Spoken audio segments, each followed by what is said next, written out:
Today, we continue with the St Dunstan's Remembrance podcast series, where we delve into the moving stories of the 8 Dunstonians that had former houses named after them in honour of their service and sacrifice in the First World War and their contributions to their school lives. Today, we'll be hearing from sixth former and archive volunteer Jamie, who, alongside Oliver, who also contributes to the podcast, have been researching the background to each of these former students. Born on August 8, 1896, Walter Harold Griffiths came to the school in May 1907, living with his uncle, a teacher, as his parents lived in Yorkshire. He won many prizes for work in 1910, 12, 13 and 14, and a prize in 1911 for Latin. He became joint editor of the Chronicle in 1911 and a prefect for 3 years between 1911 and 14. Additionally, he was a celebrated runner, winning many 100 and 220 yard races between 1907 and 1911, so many in fact that he was elected onto the athletics committee in 1913. Aside from that, he played second 15 rugby in 1910 and first 15 rugby in 1911-12. He was also on the first 12 lacrosse team and the under 13 cricket 11 in 1907. He left the school in July of 1914 after having been head prefect from 13 to 14 and the captain of rugby during the same time period. He won a classical scholarship to Oxford to study classics, but instead signed up for active service at the outbreak of war. He enlisted into the Royal Army Medical Corps and went to France in 1915, but after serving with them for some time, he was accepted for officer training and was commissioned into the 12th Battalion of the Royal West Kent Regiment in July 1916. Shortly afterwards, he was posted into the 7th Battalion of the regiment and took part in heavy fighting at the Battle of the Somme. He led a platoon, in conjunction with another unit, to counterattack a German position. However, the other platoon lost its way, leading to him and his men being stranded and forced to withdraw under heavy fire. While he survived this encounter, he was tragically killed soon after in October 1916, when, in a similar area, the Germans launched attack on the British lines. I will now share the famous poem For the Fallen by Lawrence Binyon. This fits in with Griffiths' story as someone who had so much potential and who leaves home to fight, knowing the risks. With proud thanksgiving a mother for her children, England mourns for her dead across the sea. Flesh of her flesh they were, spirit of her spirit, fallen in the cause of the free.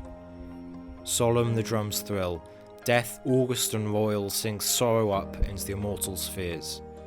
There is music in the midst of desolation, and a glory that shines upon our tears.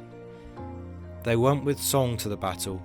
They were young, straight of limb, true of eye, steady and aglow. They were staunch to the end against odds uncounted. They fell with their faces to the foe. They shall not grow old, as we that are left grow old. Age shall not weary them, nor the years condemn. At the going down of the sun and in the morning, we will remember them. They mingle not with their laughing comrades again, they sit no more at familiar tables of home. They have no lot in our labour of the daytime, they sleep beyond England's foam. But where our desires are, and our hopes profound, felt as a wellspring that is hidden from sight, to the innermost heart of their own lands they are known, as the stars are known to the night.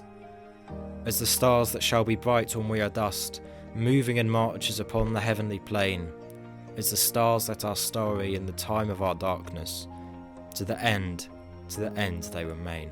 The idea of dying abroad, but still carrying the heart and identity of home, evokes the nature of somebody like Walter. His successes in school, sports, athletics and being prefect, but also the tragedy of his death. Having been formed from the old Ladywell house, the Griffiths motto was Semper Audet, which translates as always be bold. With a house colour green, they merged with Johnson to form Hecker, and are now Mendip House today. Frederick Henry Johnson, born on the 15th of August 1890, was the son of Samuel R. Johnson, a confectioner. He was educated first at Whitgift Middle School in Croydon until his father opened a shop at 385 High Street, Lewisham. He then transferred to St Dunstan's in September 1902, aged 12. He left in March 1907, having won a school prize for work and conduct that year. He attended Battersea Polytechnic, graduating with a Bachelor of Science, and enrolled as a member of the University of London OTC at the same time his family moved to Brixton. On the outbreak of war, he volunteered for service, and his previous service experience led to an early commission in the Royal Engineers on the 24th of October 1914. He went to France in July 1915 with the 73rd Field Company and commanded a section of the unit in the fighting at Hill 70 during the Battle of Loo. For his bravery in this action, he was awarded the Victoria Cross, the citation for which appeared in the London Gazette of the 18th of November 1915. For most conspicuous bravery and devotion to duty in the attack on Hill 70 on the 25th of September 1915, 2nd Lieutenant Johnson was with a section of his company of Royal Engineers. Although wounded in the leg, he stuck to his duty throughout the attack, led several charges on the German redoubt, and, at a very critical time, under heavy fire, repeatedly rallied men who were near him. By his splendid example and cool courage, he was mainly instrumental in saving the situation and establishing firmly his part of the position which had been taken. He remained at his post until relieved in the evening. Johnson was invalided home to England with his injuries, and was convalescent until January 1916, when he retimed to France. He was promoted to lieutenant on the 8th of December 1915, acting captain on the 15th of January 1916, and temporary major on the 30th of November 1916. He became temporary captain on the 18th of September 1917, and served continuously in France from January 1916 to November 1917. On the 26th of November 1917, he was in command of 231st Field Company during the Cambrai fighting. In company with two other officers, he entered Bourlon Woods for a reconnaissance, and, on being shot at by the Germans, they took cover. It was then discovered that one of his companions was missing, and he went forward immediately to search for him. Before he could be located, however, Johnson was shot and mortally wounded, dying later in the day at the Grain Court dressing station. He was buried near Bourlon Wood, but his grave was unmarked, and he is commemorated on the Cambrai Memorial in France. His next of kin was his mother, his father having predeceased him. Johnson was the only Old Dunstonian to win the Victoria Cross in either World War, and as such his name was commemorated by being made one of the 8 schoolhouses set up after the war. The house colour is mauve, the badge a processional cope and cross, and the motto Non Sibi sed alias.